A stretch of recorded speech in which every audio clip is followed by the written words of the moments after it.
Cheresh, a deaf mute, Romes Venirmaz, even though the Raisa he has no das, can't make inyonim, Mirabaran he can make remizos, he can make a hint by winking and by making hand motions. If it's v'nikpat, he jumps and people jump at him, and that also has the same thing. Another interpretation of that is that he can make movements with his lips. In other words, talk with his lips, and that's sufficient. The metalton, that's only true in metalton by not by karkos. In order for him to be able to do a minimal amount of business, they gave him that power by movable objects, but they didn't give him that power by land. Similarly, hapu'utos, children, mikha mekach mimkar memkar, we allow that their purchases are purchases and their sales are sales, b'metalton specifically by movable objects. B'mesero me'er koivitz nikpat, as we mentioned our Mishnah, he can jump and be jumped to, or he can talk with his mouth, with his lips, and be talked to. Also, socher or mistaker, he can hire himself out and hire other people out. So it's not just that he can do metaltlin, but also hiring himself out or hiring other people out for purposes of employment. Another interpretation here brought down in the Mefarshim is that it should be read shavaru mishtavar, which is actually the Aramaic translation for kovetz v'nikbatz. Shavar, which means to jump, and Aramaic is shavar. And mishtavar would mean somebody jumps at him in order to indicate to indicate what's going on. Aputos, the word puutos comes from Greek. Aputos, it's supposed to be fido or something like that. Fadaya, the Greek word for kid, for child, is pedia, something like that, like pediatrics, right? So that's what this word is. Pedia, it's supposed to be pedia in some way, shape, or form. So that's where the word puutos is somehow related to the word pedia. I don't know exactly how. Okay? Rabbi Yochanan said, well, why do we give them the right, the children, and the cheresh to do minimal amounts of commerce? In order they should be able to survive, right? In order they should be able to have a livelihood. Ramana said, normally Rabbi Yossi would not collect on documents which he branded to be a smachta. A smachta, itzumim, is a case where a person obligates himself to a large amount of money without any degree of seriousness. So normally that's considered to be as if it doesn't exist, because hasmachta lo kanya, right? However, might be elu yavim b'nei dumnusum. Interesting, the exception. This, to the best of my recollection, is also not in the Bavli. If somebody pledges for tuition for his child a large amount of money, then the tutor or the master who's teaching the child can collect on that obligation, even if the obligation is clearly taken to outlandish some, because otherwise nobody would be able to pay for tuition in order to learn a trade. So therefore, normally a shtar which pledges a large exorbitant amount of money is not taken to be literal, except in this case of tuition, where in order that the child should be able to learn a trade, we assume that the document was meant for real, and therefore the father has to, I assume it's the father, although it could be somebody else who's paying for tuition for the kid, has to pay that tuition which was obligated. Okay? Halachates. These are things that he said because of Darkei Sholem. Kohen Rishon, a Kohen reads first. V'achrav Levi and Achrav Yisrael. The Kohen Levi Yisrael Nei Darkei Sholem, because in order that people should come to fight and say, I'm more chashiv, I should get the first aliyah. Bor Shukarav Lamor, the irrigation, when there's irrigation canal, I'm sorry, Marim Bais Yoshin, if you could put the eruv for the city in a certain house from yesteryear, you continue to put it there in Bnei Dakushom, because if you take it away, people are going to think that the first guy in whose house was placed previously, somehow a thief or dishonest or not trustworthy. So if you continue to put it there in Bnei Dakushom. The closest reservoir or collecting pool to the irrigation canal, fills up first, Mismali Rosham, Rishom, Nedar, Kashom, also goes Dar Kashom, because that's the only way it's going to be able to be done. He has legitimate claim that he should come first, and everybody else downstream gets after him. Matthias Cheresh Shoyte V'Koton, if a Cheresh or Shoyte or a Koton finds something, Yeshmem Gezel, there is a concept of theft, Dar Kashom, because of to maintain Dar Kashom. Rabbi Yossi Mer Gezel Gomer, Rabbi Yossi says it's absolute theft, meaning that anything that the Cheresh Shoyte V'Koton finds, Rabbanan made it as if it's true theft, because they gave him a rabbinic ownership, and therefore the steal, it's not theft of rice, obviously, but it's theft of Rabbanan. Mitzudas Chaya Opavos V'Dogim, if somebody steals from traps set for the wild animals, for birds, and for fish, by another Jew, Yesh Ben Gezel B'nei Dar Kashom is considered to be theft because of Dar Kashom to maintain the peace. Rabbi Yossi Mer Gezel Gomer, Yossi says again, Rabbanan gave you the rights, whatever's in your trap. Ani Amanaki Brosho Zayis, and if an Ani is at the top of an olive tree picking olives, and the stuff falls down, so Gezel B'nei Dar Kashom said because of Dar Kashom. Rabbi Yossi Mer Gezel Gomer, the same idea, it's true theft. You do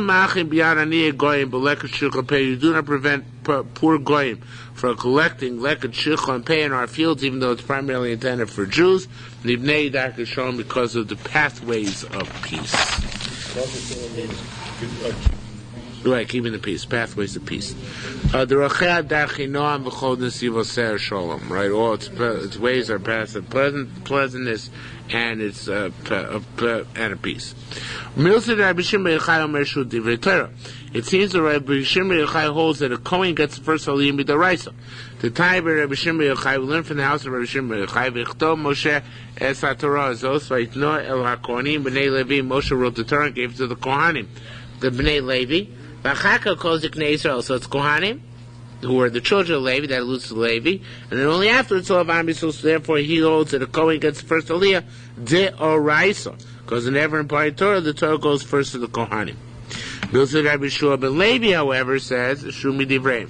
Rabbi Shua ben Levi clearly indicates to the Rabbana. Then Rabbi Shua said, Rabbi Shua ben Levi said, Miyomai, from my entire life, lo birachim ne'kohen, I never made a bracha before a Kohen. Nor did I allow Yisrael to make a bracha in front of a Kohen, any Yisrael. So if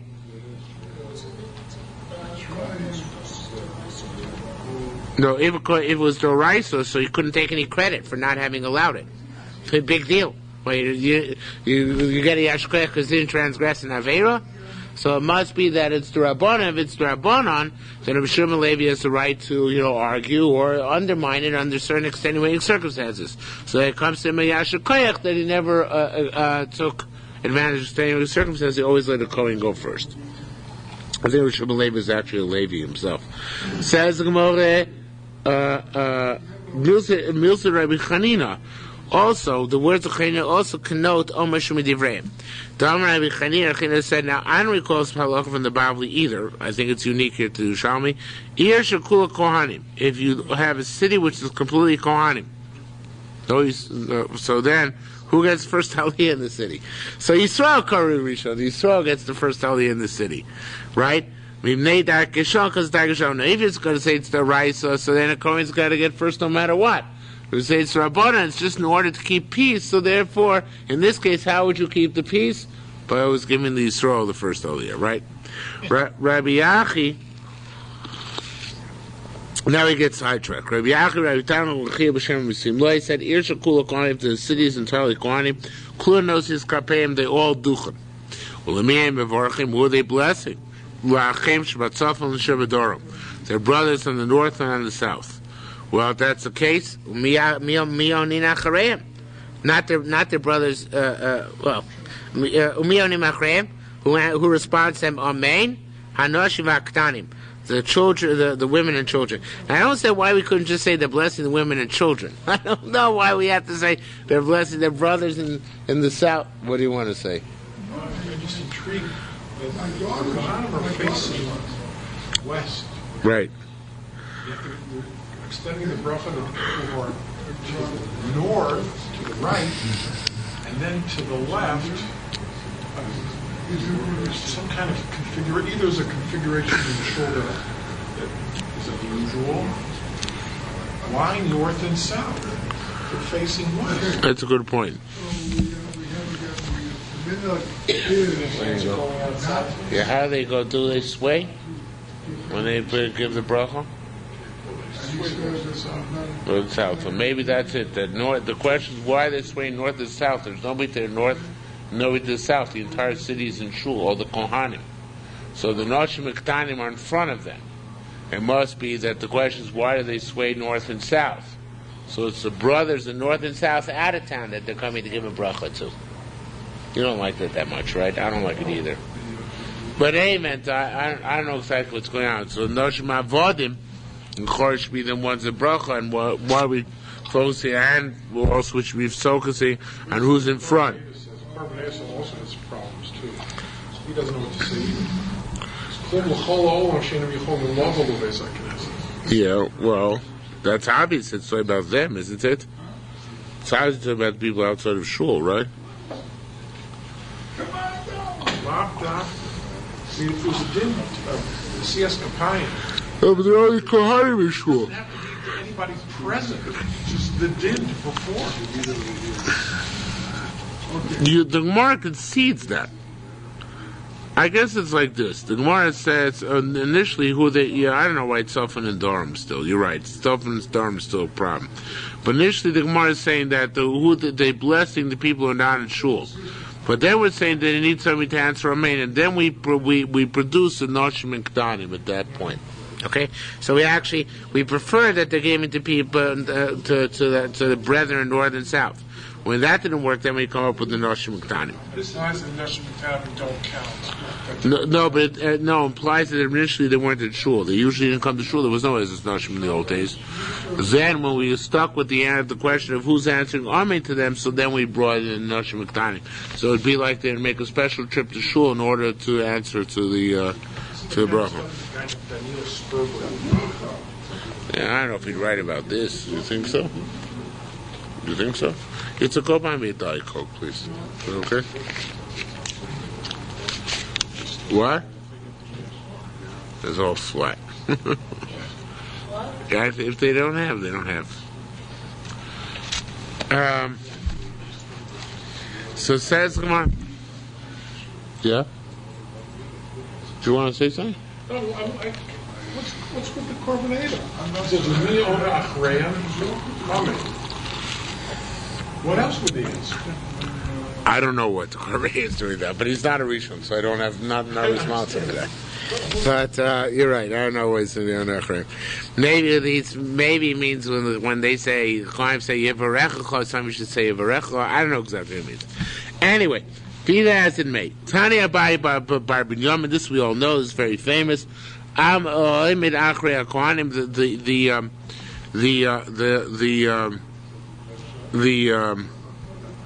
the people who are standing behind the Kohanim, Einam B'chlal Bracha, not including Bracha. Oin Lifnei HaKohanim, those who stand in front of the Kohanim, Amrei B'chir Bar Bar, they don't even have to be in shul. Even a steel metal wall does not divide between the Kohanim and the people. What about the people? Can I throw something? Yes. I was in Israel in 1967, 68. I happened to be down there one time, Mincha by the Sadagira Rebbe. Yeah. And when it came time for davening, he retreated literally to the next room, closed the door, and opened up one tiny window. Oh. To what did they attribute this behavior? I don't know. I didn't ask, but this is almost what the Sadagira Rebbe did. Where Sadagira was in Haifa? Where would you come to Tel Aviv? Okay. All right, interesting. So yeah, so even the Chaimish of Barza and the Mavsekis. So on the minat side, the ones who side on the side, stand aside, they included Shmini Minadah. Let's hear it from here. Diskavin la'azos leforav. A Kohen goes a Kohen, a sprinkling part of Duma waters, and he intended to sprinkle in front of him. These la'achim instead he missed and sprinkled backwards. Don't ask me how he was such a klutz. But la'achrav, or vice versa, he intended to sprinkle in back of him, visa lefonav, and he instead he sprinkled in front of him, has ayosab psula, because it's got to be that he sprinkled in the direction to which he intended to sprinkle. Lefonav visa letzlan, if he sprinkled in front of him, and it went to the sides, has ayosab kshera. That's also included in front of him, and therefore that sprinkling is good. Adam Ras teaches us, I mean, that's the people who stand from the side, b'chlal bracha, and they're also including the bracha. Amr Chizah said, "V'tzarich she'achaz on Yisrael." Now it's interesting because here it says "Soid Lamachas," but I didn't look it up, and I don't know. I don't think it's there actually, but it actually comes out that the shliach tzibur dafka has to be Yisrael. In other words, the shliach tzibur says Yivarech Lecha, and prompts him has to be Yisrael telling him that. It's interesting because what? Nowadays we don't pass it, right? We have kahanim who can be. That's true. We have Kohanim Shliach Tzibur, but actually, when they call Shliach Tzibur, they don't prompt. They're included in the bracha. They're mvarach together. So there's always Yisrael prompter. That's probably what it means. Yisrael has to be. There has to be a prompter who's Yisrael. I think Yisrael says Kohanim when they Shliach Tzibur to Kohanim. No, but then also he prompts. I think somebody else in the audience prompts. Nobody prompts the Shliach Tzibur as a Kohen? Are you sure about that? I don't think that's true. The Gabbai says it. Somebody else says it. I'm pretty sure that they do. I think someone says, yeah? Yeah. Yeah, definitely. No, but Shliach was a Kohen. When he's a Kohen, then somebody else in the audience does. I'm pretty sure about that. Remember we had that situation where we were told. And? I better go back. Yeah. He's done that too. Thank you. Anyway.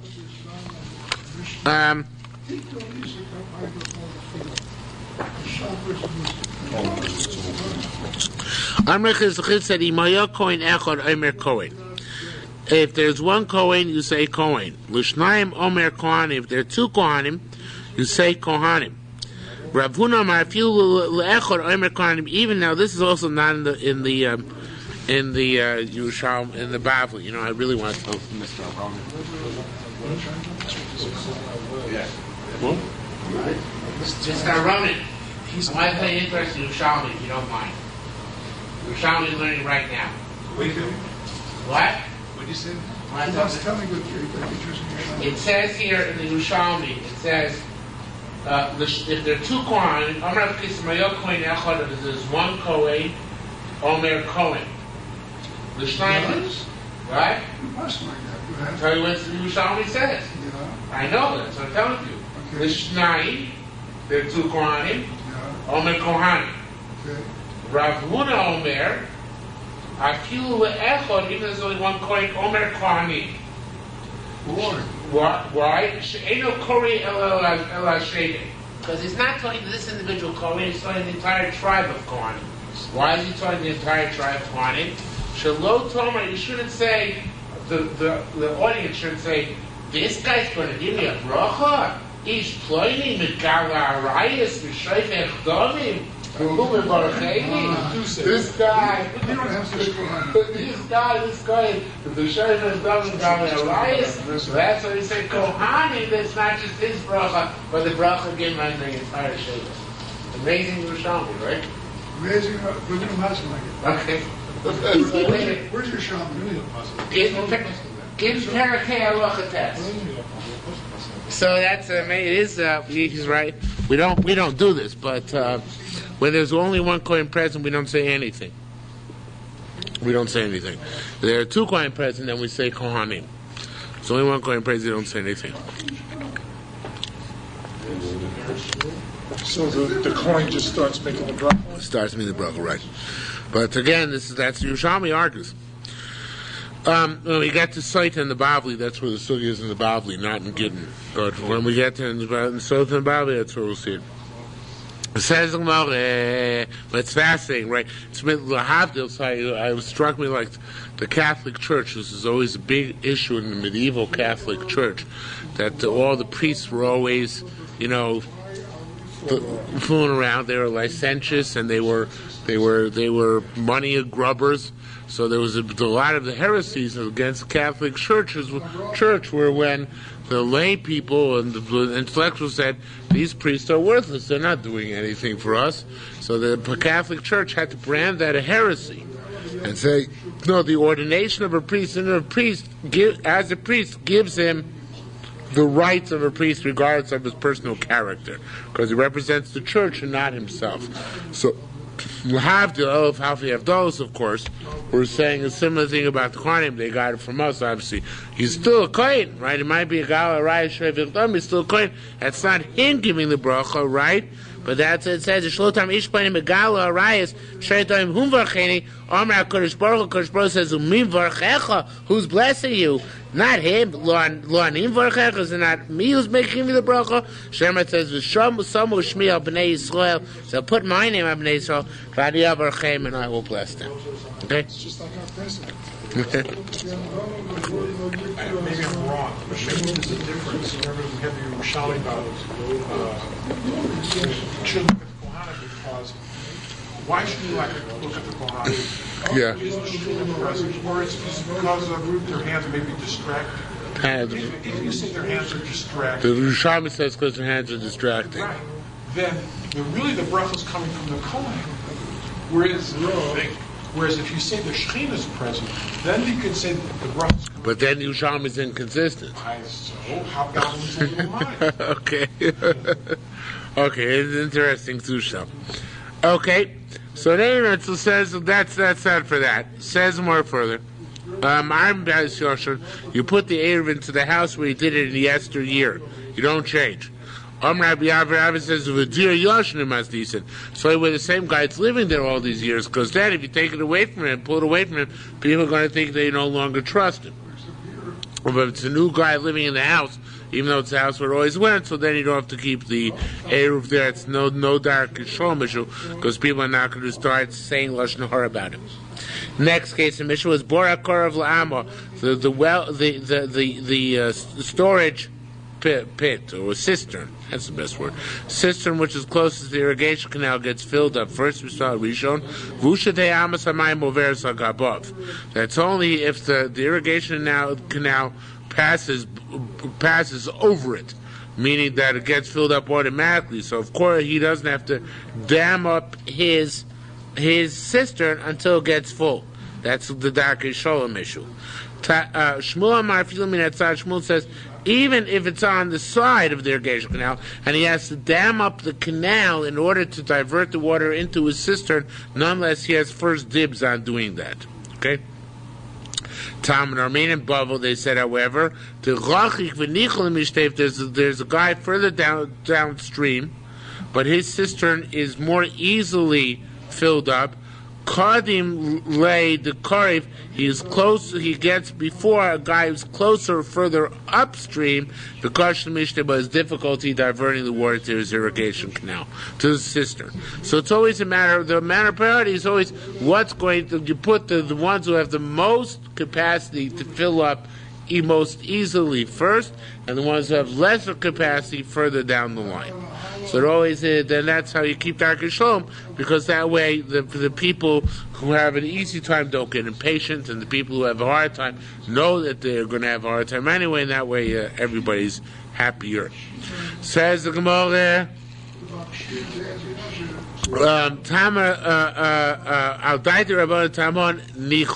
according to the rabbis over there, that's good. Now, this is not referring to our Gemara, actually. And the Gemara here is for a few lines a bit choppy. This is referring to Eruvin. And it says there that you can be Mezakah the Eruv through your children, even if they're minors. So how can you be Mezakah Eruv to the community, cause an Eruv to be acquired? Through minors. Minors have no kinyanim. So according to the rabbis in Bavel, minors have kinyanim, it does work, right? Because they hold you can be Mezakah through a cotton. Tamar mean b'shem, and in fact they said over there in Bavel, b'shem Rav Nachman bar Yaakov, kol shenotlim lo egos. If you give a kid a nut umashlichon, he tosses away.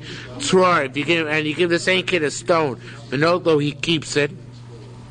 So obviously he's not yet mature in any way, shape, or form. Hamotzi b'yod, if you give him an object for safekeeping, kemotzi lashbo, it's as if you threw it into the garbage. Right? Anything you put into his hands, it's as if you're mafkir it. Because he's so totally irresponsible. Egos Mel is a little bit older and he already knows to keep nuts and throw and toss rocks. Gazelo Gezel Midark Shalom. You steal from him, it's Gezel Midark Shalom. Clearly not true Gezel, but Midark Shalom. Egos Utzor, if he knows enough that if you give him a nut and a rock, no klo matzi, and he doesn't eat them themselves, and he doesn't throw away the rock, he puts them away for safekeeping. Because he knows if you gave it to him, maybe you're a meshugana, but he knows that he better watch it. So then, umatzino, he puts them into safekeeping. You can bring them later on. Then, gazelo gezel garment to steal from him is absolute theft. Now, zochel atzmo, koiter anachma Yaakov, he can acquire stuff for himself.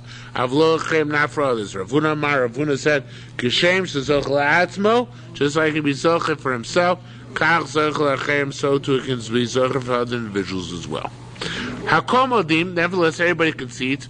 Shemad nosel matzara. If a kohen gives a gift, it's not a valid gift. It's a fascinating concept, right? Because you figure, children give gifts to each other all the time. It's not a valid gift. According to him, Hakomodim shemad nosel matzara. Shneimar says ki ten ish. I never saw this drasha before in my life. It says ki ten ish if a man gives, right? From this we learn matnas each matana. Vein matnas kotem matzana. Divrei Chachamim. Only the matzana of a person, of a man, adult. Rabbi Yehuda ben Pazi, B'Shem Rabbi Yochanan said, "Lo l'megzel muchuvar." To steal from kotem is not doraisa. Even when it says gezel gomer, it doesn't mean doraisa. Ad sheyavish shtei saros, until he has 2 hairs, so that he has no domain jurisdiction doraisa. Okay. Rabbi Avo b'Shem Yochanan said, that which you have in machlokas, whether to steal from a cotton is gezel minei dark shomer, gezel gomer, is the otzi men of din, is whether you can go to court and whether the cotton go to court and get it back. So according to the comment, so gezel minei dark shom, so cotton has no recourse. According to Rabbi Yossi, it's gezel gomer, so that you can go to court and get it back. But let's say a cotton wants to generate a chiyav carbon. Right? Let's say he committed, the cotton made something hektish and somebody else was moil in that hektish, right? Or the cotton made a claim and somebody else made a shvuah on that claim. So then, that certainly doesn't work because then we have to be the raisa mamish. Everybody agrees, achatovish de saros, until he brings 2 hairs. So then, no carbon nor shvuah can be generated based on his statements or claims. Baram krabanan dehacha. Now getting back to the case in Eruvin, which as I said, very choppy because now we go back to the case of Eruvin. Baram krabanan dehacha. Like the rabbis in Eretz Yisrael, a cotton can't be zoich and an eruv for the members of the community because he has no schia. He has no rights of schia at all, right? Says Rabbi Yossi Boy. Rabbi Yossi asks if he has no rights of schia, shouldn't be able to acquire for himself. Shemar says, Kitein ish el re'eyu. If a person gives to his friend, so they both have to be friends. What does it mean they both have to be friends? They both have to be adults. So how can a cotton make an acquisition? Says Rabbi Yitzchak said, you're right. It's only the Rabbanon. Like we said in the previous Mishnah. A cotton can't be zoich even for himself unless it's the only Midaraisa, only Rabbanon. The Tnina Tam we learned over there. Children, if they buy stuff, it's valid. Mikra Menkra, they sell stuff, it's valid. By Metalchlin, only by Metalchlin, of course, only Rabbanon. Says the Gemara,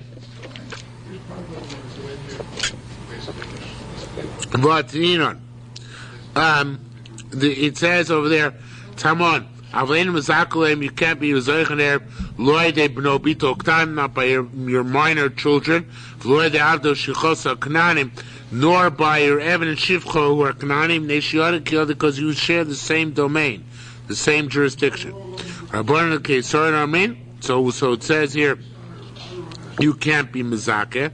So when can you? When you can't be mezakeh? So it says Rabban Kesarim. In the rabbis of Kesarim said, "Kamitino sheish bodas, kamitino shein bodas." The katan who has no das, he cannot be zoichem for others. He might be able to zoichem for himself, but certainly not for others. But the katan who has das, he can be zoichem for others as well. Not the rice, of course. The rice has nothing to do, but the rabbanan, a katan who has das can be zoichem, and therefore by Erev choose the rabbanan. They relied on the rabbanan, which is that according to that price which we had before, which holds to be mezak and eruv by a katan as well. The definition of das is whether he knows to hold on to the elbows in the rock. Yes, that's what defines das. But it's still not the rice until he becomes a dough. But that defines the rice. Very good. Okay, we said by Metzudas Chayvov, by the traps of birds and fowl. So we said it's only dead gezum neidar kishom to take for it. So how that Torah bilim ravta? It's only by big ones. By small ones, commanding to become basic. It's mamish gezum. It's as if it is his house. There's a big question carbonated. 3 pshatim actually carbonated. What is that going on? We'll give 2 of them. One pshat of the carbonated means it depends on the size of the trap. Large traps are not considered to be traps. So therefore, anything which goes into the trap is as if it's still free, and there's no gezel mikra gomer. It's only gezel neidar kishom. But a small trap, it encompasses the animal. It's like your keli, and encompasses the animal, and therefore, it already is yours. Mimnei gezel gomer.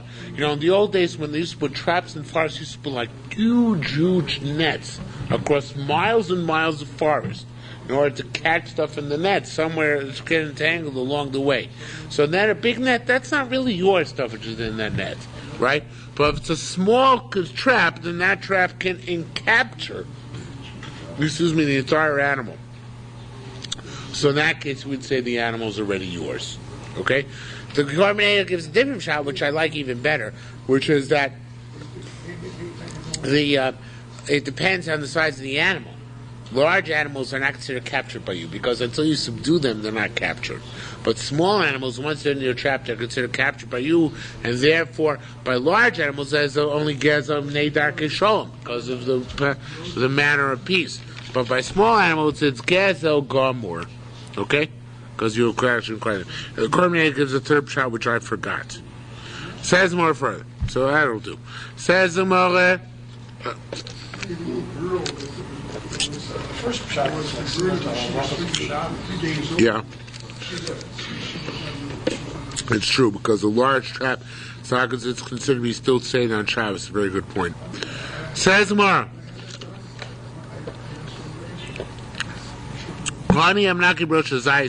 If a poor person is plucking off the olives, the olive tree, that which is underneath him is because he stayed a claim, stake the claim to it. Now it's only if it fell directly to the ground. But if he took it into his hand first and then dropped it, then he only gets it when it goes into his hand. So if he just shook the tree, so he never actually acquired it, then the stuff on the ground is Gazamine Dargashom. But he plucked it in his hand and then tossed it in the ground, so putting it in his hand actually makes him possess it. It's an interesting dichotomy. I think it's in the Bible as well, but in any event. Says Mara, this is not. Well, this is actually called for the mission. One doesn't protest any goyim coming to collect lek and shilcha and peah, all the various different gifts they get from a field. Bivnei dargashon because of dargashon. Now, next price is not in the Bavli. Tani ir sheish bo goyim Yisrael. Very interesting halacha. A city which has both non-Jews and Jews. My meaning gaboy goyim v'gaboy Yisrael. You point. The Gabites talk both from the Goyim, Gabites talking from Israel. Right? In other words, you participate in running the municipality. The Goyim is show Israel. You collect from both Jews and Goyim. You support both types of Goyim. And you visit the Goyish sick with the Jewish sick. Recovering makes the Goyim makes it so you bury their dead with our dead. You know, what? No. But it's interesting that there's on the tape I recently heard, it said that the word macabre, you know, the word macabre or macabre in the English language, comes from the Hebrew. Comes from the Hebrew mikaber, because the grave digger in the Middle Ages was a Jewish profession. I guess they didn't find very many for other professions. So therefore, macabre, or macabre, however it's pronounced, comes to the Hebrew word mikaber. Very interesting. What? Richie Hebner took that one out. Third baseman for the Pirates. He's a grave digger. He's a grave digger? Okay. Is he Jewish? No.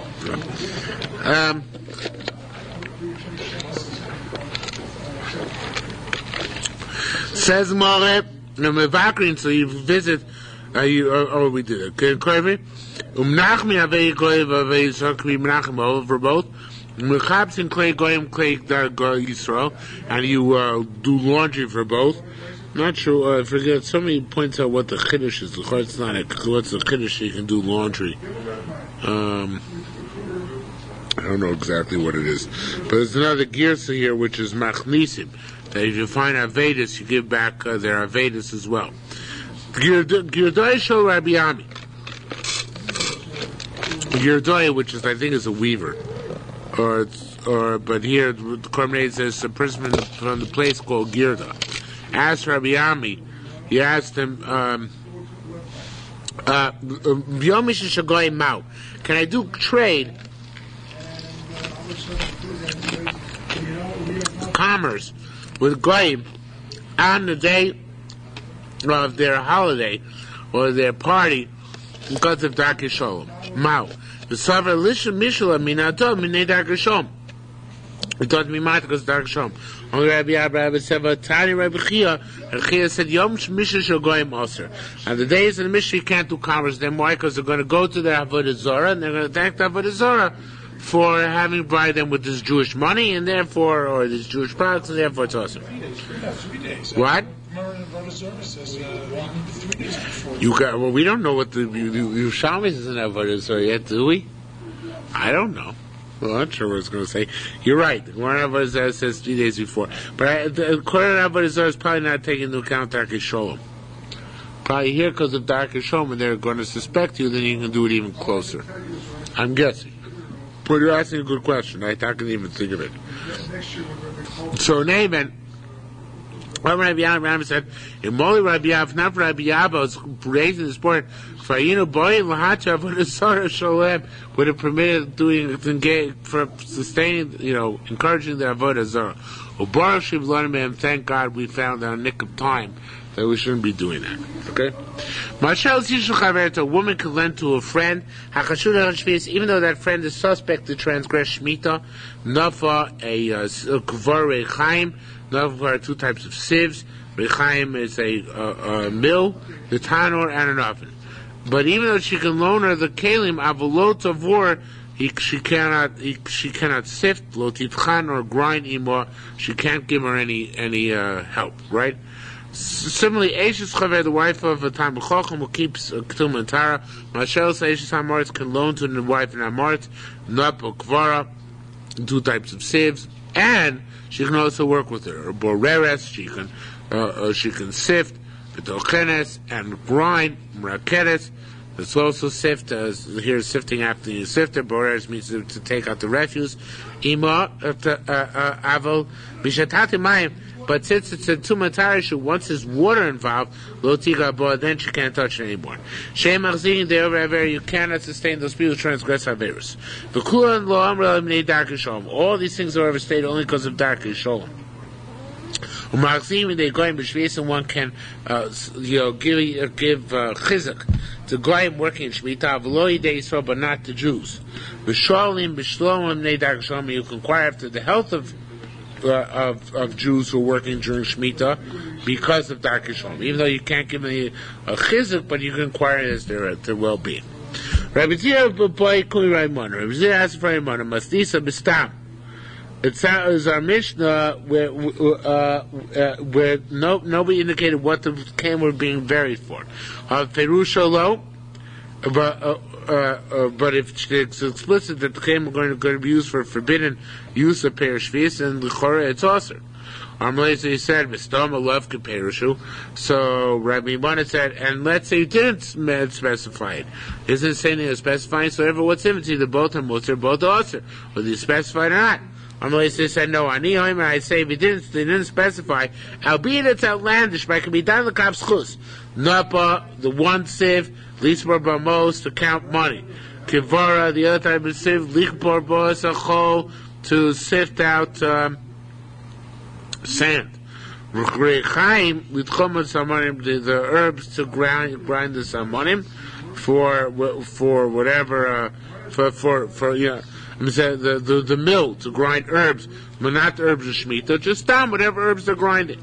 And tanur, the oven, like mibaun and shabishta, not for any type of vegetable, or fruit, but rather just to use for flax. Okay, so that's why we assume that stam is not beferish, because one can always fetch out of whatever one's doing and say it's not for the purpose of Shemitah. So here too, even if it's stam, she can loan all this paraphernalia, because she can assume, even though it's stam, and it's difficult to assume that, but it's going for some permitted reason. Okay? Says by when they say you have to stay away from these people who are transgressing Shemitah, it's either in a place where they plant during Shemitah, or it's even though it says above here, it's a vav which is an O, or ochlin, or even they just eat Shemitah stuff. That's enough that you have to take precautions. Although I say b'mokum shezorim v'lo ochlin, it's a place specifically where they plant, not necessarily where they eat. Right? Excuse me? No, only during Shemitah. So it's a place only where they plant dafka, or even if they only eat perush Shemitah, you still have to stay away from them.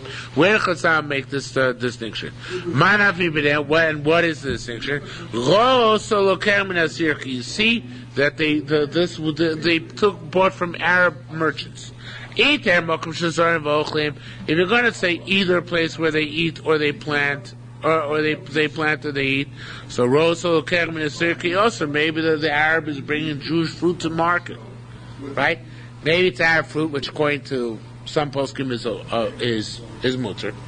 Maybe it's the other poskim say Arab fruit is also, right? In which case, the only case would be mutter here is if I'm sorry, I'm getting confused. In Yerushalmi, the minhag is that the produce grown in non-Jewish lands, Eretz Yisrael, is exempt for Shemitah. Whereas in Bnei Brak, the minhag is that it is chayiv in Shemitah. So it's a little bit much. It says if you buy it from an Arab, so inter makom shezorim v'ochlim, it's going to has to be a place where they eat or they plant. Rosel kerch min asirki, so they took it, seed being bought from a sirki, even though the Yisrael didn't plant it. A guy planted it. Nevertheless, it's also right because they're going to eat it. And it says here that if you buy stuff from a guy during Shemitah, that's considered to be still kedusha shvius, and therefore somebody's not going to eat it properly. You're not allowed to help those people who are not going to eat it properly. Okay, so you can catch out of it, but it seems to be a riot to the Chazon Ish on the surface. So if there's a place in Amen where they plant, and that's the problem, but they do not eat, meaning we don't take into account their eating habits in establishing Gezerah. Ros or Kech and a Sirki, then if you see and take from a Sirki, mutter, because ultimately means they didn't plant, so there's no reason to make a knas. You only make a knas on the people who planted. Okay? Rabbi Yosef Boy. Rabbi Yosef asked, when it says here, it actually says in Shvius, not here. But instead of Shvius, it says Mibnei Darkashom in the last thing here. But there are a whole bunch of previous cases which we don't have, which also could be construed as Darkashom. I have to do a Shemitah. So it says the Gemara. So Rabbana Yosef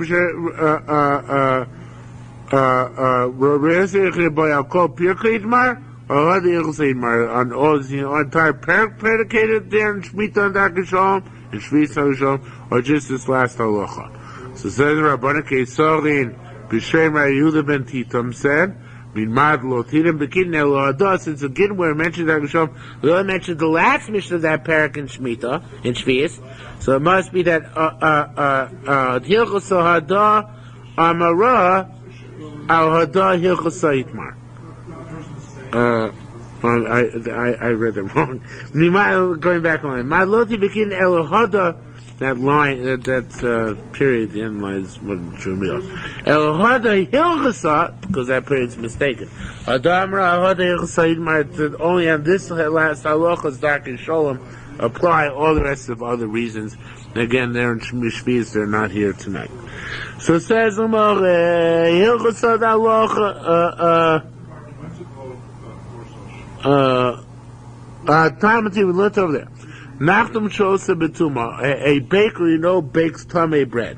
Now, tamei here means not non-kosher, but ritually impure, right? So tamei bakes tamei bread. Lo lashim ener chinimo. We can't knead with him, nor can we can't knead the dough with him, nor can we set the dough in pattern. The time law, we learned to concern this also. Lo boring, you can't set to them. Lo tochnim, nor can we grind with him. But our mission says you're allowed to with this woman who's choshen on Shemitah. How come with the baker you can't even do the grinding and the sifting, but with our Mishnah you can grind and sift with the Eishas Amoritz? What's going on here? What's the why there's no comparison, right? So says the Gemara. Rabbi Yelor said, depends what they're dealing with. If they're dealing with chulin, or if they're dealing with truma. By the nachtom, he's dealing with truma, and therefore you can't do anything with him. But by our case, dealing with chulin, therefore there are certain limitations. Says the Gemara, nachtom. What do you mean? We're only talking about a baker.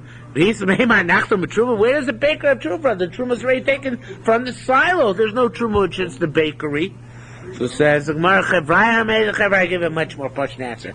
They said kambeloisis, kamsheloisis. It depends if the grain has been moisturized or not, or made moist. The grain is made moist, it's royal kabel tumah. It hasn't been made moist, it's not royal kabel tumah. So our mission is saying that you can engage in with your friend who's suspect on Shemitah until the water is put in, because only then does it become royal kabel tumah. Before that, it's not royal kabel tumah. You're allowed to be involved. But by a baker, generally speaking, they're going to make all the grain itself moist. They're going to rinse the grain. So says the Gemara. The Brisa sister Chavraya says, only once the water is poured can you not touch it. Okay. Rav Chiv Rav Ami, the Machlokas is what can you say to a guy during Shemitah? Once he could say, plow it well, but an asivla minach, and I'm going to buy this field for you beside Shemitah. Which is really very explicit, right? It's much like a mere wakum super. The other one say you can't go that far. You see him plowing away, you could say, oh, yasher koyach. But you can't say, I'm going to buy the field for you next year. That's too much, right? Says more, Mada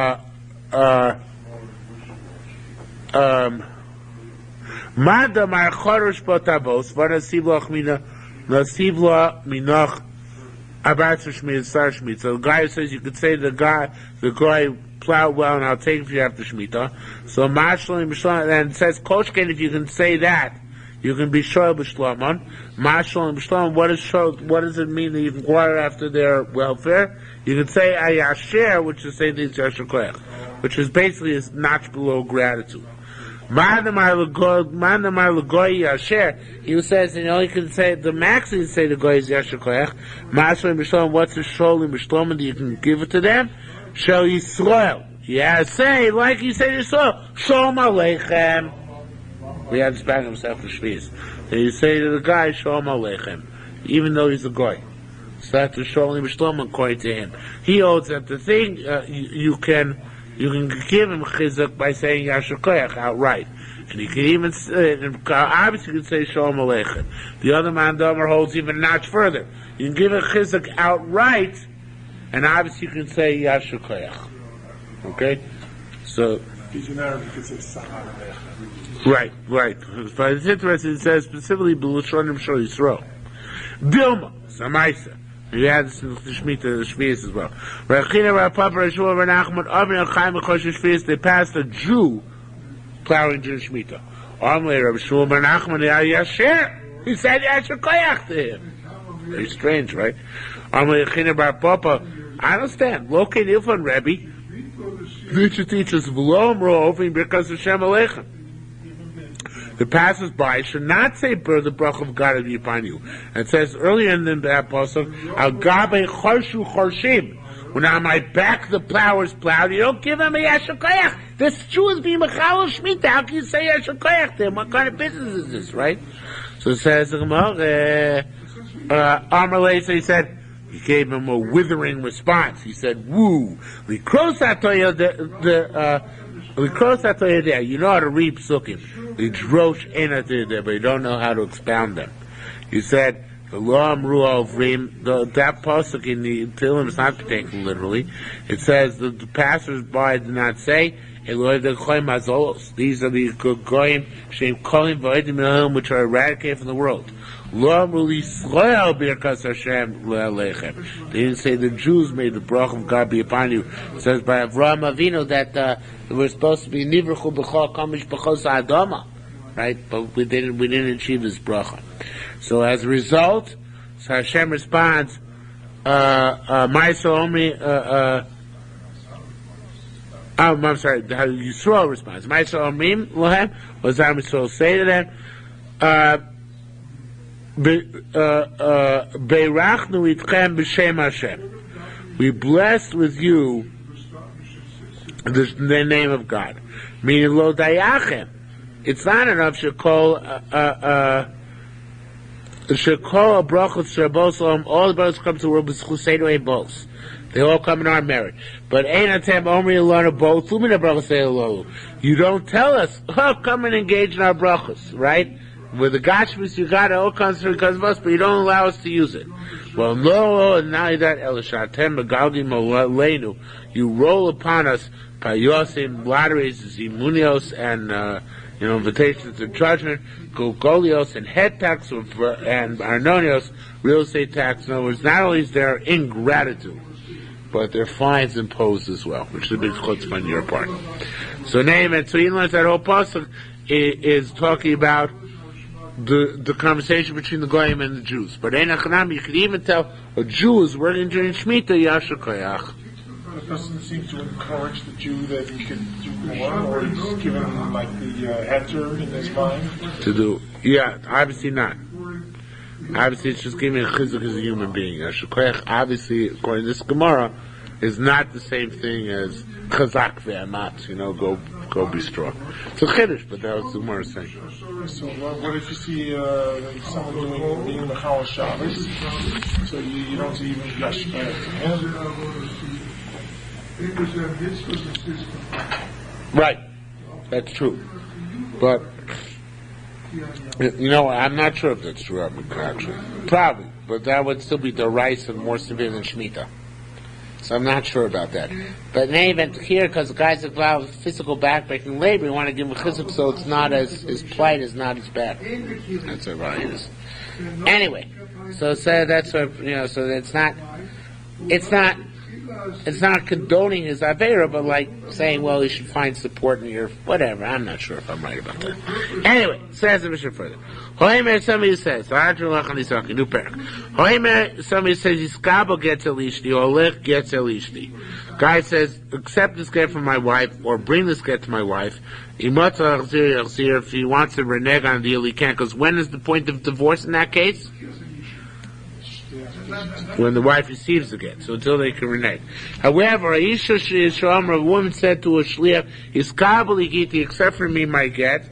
Once he gives it to her shliach, he can't renege, because that's considered, he's a shliach, shliach to accept the get. Once he accepts the get, the gerushin takes effect. Therefore, Imam Baal, the Baal says, when confronted by the shliach Kabbalah, the accepting shliach of the woman, he says, if she's the Kabbalah, I don't want you to accept her. I can't have that. But rather you be my shliach to bring it to her, as opposed to her shliach to accept it. In that case, if he wants to renege until she gets the get, it ain't over till it's over. He can renege, right? Rishon Gamliel says, "Afomer is totally giti." If a woman says, "Take from me my get," not accept it, but even take. Once the shliach gets the get, he can no longer renege. Says more honest. You say if the man says if the guy says to someone else, "Be makabel this pen for my friend," so then the moment you pick it up, it becomes they're my friends, right? But here when I say be makabel the get for my wife, it's not a get for her until you actually get to my wife and give her the get. Why the difference, right? Obviously, very plain the question, right? So it says more very simple. Shani, it's different. We allow a person to do meritorious things on behalf of a person not around, but not things that are not into that individual, and women don't want to get divorced. Hey, so Rabbi Shimi asked God's. So imagine this case. She's shouting, I hate the louse. I want my get. Says, no, we don't believe her. All women want to be married, even to lice. So therefore, we don't believe her, and therefore it's never considered to be a schus. Now, Rachman first argued on this Gemara. Rachman's first argument with Rabbi Yoshe Ber was he said, "Bismana zeh nishtana teva." Some women want to get divorced, and therefore he can be mezaka get the woman who wants to get divorced. And that's when Rabbi Yoshe Ber called him an apikoires about this Gemara. Okay? So in any event, so it says the word Brahma, so here it's different, right? Shema Chosa, but maybe she really doesn't want to get divorced. Says more about this case. So didn't we learn out? Here the Ridbaz is a nice shot. If a woman brings her get herself, so it's a get only when she brings it to the city which is supposed to be divorced. So it says Gemara, why are we not afraid Shema Choser? Maybe when she's on the way, she decides she no longer wants to be a shliach. And she here became a shliach holacha, right? There's two types of shliachs in halacha.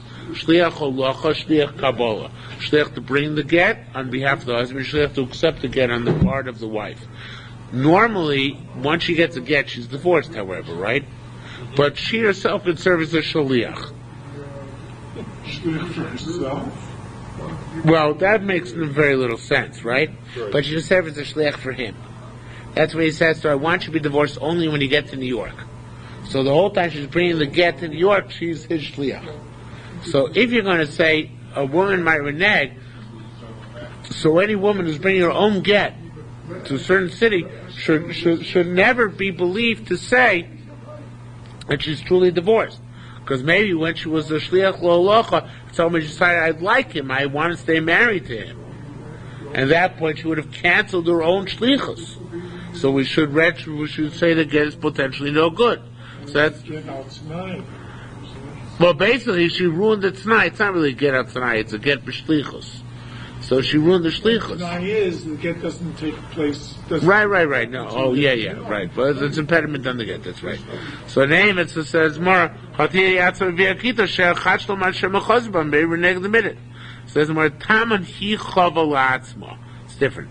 There, when she accepted the get, it's like a maisa. And once she accepted the get to bring to New York, so then we assume that she's at peace with it.